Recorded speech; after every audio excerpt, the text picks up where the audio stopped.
Hello friends, good morning. Welcome to Nifty 50, Nifty 500 and market risk discussion with SD. मैं हूं SD Shanand Das, multi asset trading and investment specialist. आप चाहो तो if you want you can visit my website at isaanandodas.com where you can check the offerings. Of course, you can hit live insights which will take you to my YouTube channel. And YouTube channel पे under playlist आप बहुत सारे videos को देख सकते हो and और भी चीज सीख सकते हो regarding multi asset trading and investing. तो आज का वीडियो में basically I am going to take a look at the market risk with regard to Nifty and उसके साथ साथ मैं देखने वाला हूँ what is the overall situation of Nifty 50, Nifty 500 का क्या है, Nifty small cap mid cap का क्या सिचुएशन है. We are going to take a look. So first I will go to apply. हमें क्या करना होगा? Will have to go to invite only, go to SD Rainbow V2 और the Risk Master, दोनों same है. So I'll go to the Risk Master and I will apply the Risk Master. First apply करेंगे weekly chart पे. Let me remove the drawings. So weekly chart पे ये पहले apply करेंगे. Size को बड़ा कर देते हैं. Let me make it bigger table को, ताकि अब सब लोग क्लियरली रीडिंग्स को देख पाए. सो क्लियरली दिख रहा है कि overall equity as an asset class overall safe है. ग्लोबल इक्विटी के ऊपर प्रेशर कम है. It's in a green mode in the weekly chart. So अभी भी long term trading investing broadly safe. Not in the case of Nifty. India related risk meter remains very high और इसमें equity sentiment भी risk off है. इसका मतलब है हमें सेफ्टी के तरफ जाना चाहिए rather than high risk trades, low beta trades and others. And overall stocks hold करना in India as it's showing from the risk master काफी रिस्की होगा. Now we are looking at the daily chart. Daily chart का reading सबसे important है. That is good for swing. और उसमें भी broadly safe equity market. That means even if Nifty going down तो धीरे धीरे ग्रेजुअली नीचे जाएगा and it is broadly red. It's best to avoid. Now will go to 125 minutes chart which is more for short term swing. Short term swing में थोड़ा risk कम हुआ है. That means some bounce back could be there but it is not at all safe. ऊपर से global equity में थोड़ा risk बढ़ते हुए दिख रहा है in the lowest short term swing 125 minutes time frame. और हम लोग of course we are in a recessionary cycle and recessionary cycle sell signal on Nifty आ चुका है इन सितंबर एंड इन दिसंबर. सो ये रहे निफ्टी का overall situation with regard to risk. Sorry. अब हम लोग चले जाएंगे निफ्टी का वीकली चार्ट पे. RSI X का इस्तेमाल करेंगे एंड द एसेट मास्टर के जरिए निफ्टी का सिचुएशन हम लोग देख सकते हैं विच इज नॉट गुड. एकदम हेल्दी नहीं है और लग रहा है देख के ये नीचे का प्रोबेबिलिटी नीचे जाने का जो मैंने हाईलाइट किया था टुवर्ड्स 18,500 और lower it is remains very very much alive. वो रिस्क है. डिफरेंट पाथ एग्जिस्ट करता है. ऑफ कोर्स बुलिश पाथ भी है. ऐसा नहीं कि नीचे जाने का ही सिर्फ चांस है. It is always a game of probability. वहां से अब ऊपर जाने का भी है.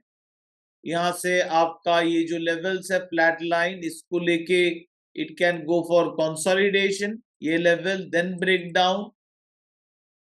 It can go for direct break down. So different, or it can continue to consolidate like this and who knows what will happen in the future. So different path exists कर रहा है निफ्टी का. At this point the upper side probability that is not looking very good. थोड़ा अगर sound आ रहा है mind मत कीजिएगा, नेबर की घर में काम चल रहा है. So what I can see is clearly the upside का जो probability वो कम और डाउन साइड प्रोबेबिलिटीज अभी भी बहुत ज्यादा लग रहे हैं। Let's come to the daily chart. Daily chart में भी आप देख सकते हैं कि it is very very bearish. कल जो करेक्शन दिखा रहा था उसके बाद फिर से आज फुल रेड कैंडल, मतलब फिर से बियरिश प्रेशर आ रहा है और नीचे की तरफ निफ्टी का जाने का बहुत ही हाई चांस है। इस जगह पे बाइंग करना मेरे हिसाब से बिल्कुल ही सही नहीं लग रहा है। मुझे मैक्सिमम अगर पॉजिटिव लग रहा है तो क्या होगा, कंसोलिडेशन, एक बियरिश कंसोलिडेशन, मतलब धीरे धीरे निफ्टी नीचे जाएगा, वेरी वेरी प्रोबेबल। अब हम लोग देखेंगे 125 minute chart which is the short term swing. उसमें हम लोग देख सकते हैं एक इंपॉर्टेंट लेवल, ये जो फ्लैट लाइन फ्लैट लेवल्स है, ये इंपॉर्टेंट लेवल के पास कंसोलिडेशन हो रहा है। अगर बुलिश सक्सेस हुआ कि निफ्टी को नीचे जाने से रोक दिया बुल ने, तो हम लोग एक कंसोलिडेशन एक्सपेक्ट कर सकते हैं 20,300 और नीचे के तरफ 22,800।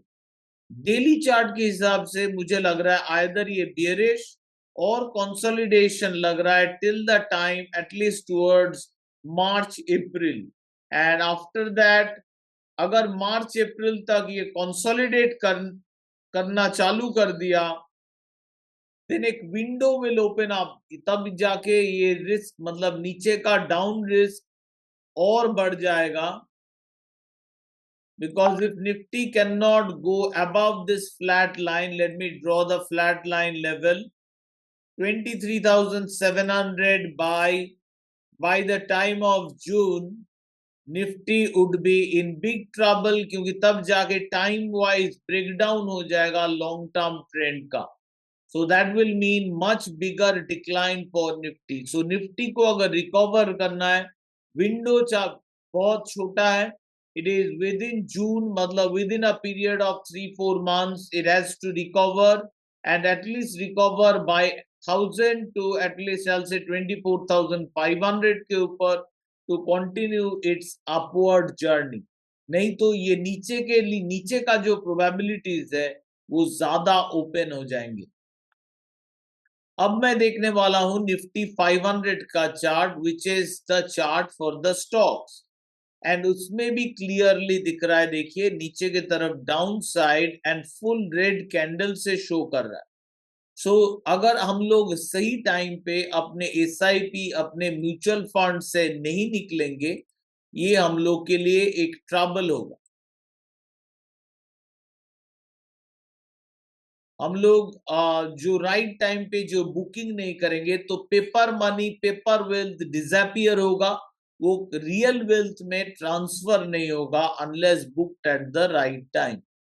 तो और इन्वेस्टिंग और एसआईपी भी मेरे हिसाब से राइट टाइम पे करना चाहिए। ऐसा नहीं कि मार्केट गिर रहा है आप एसआईपी कर रहे हो, that means you are basically betting on long term की मार्केट लॉन्ग टर्म में ऊपर जाएगा, that's the only thing you are betting, और कोई स्किल नहीं।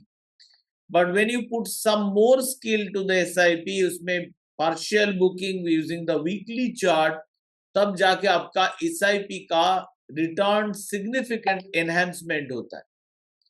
तो ये रेनबो ब्यूटिफुली सिग्नल दिया था मुझे at the right time, and अभी भी एज पर मी, जो आपको किसी का सुन के तो ट्रेड करना नहीं चाहिए, but as per me I think it is still not a great time to invest in Indian stock market. That's all, friends. Thank you so much for watching my video. All the best from my side, and as always, happy trading.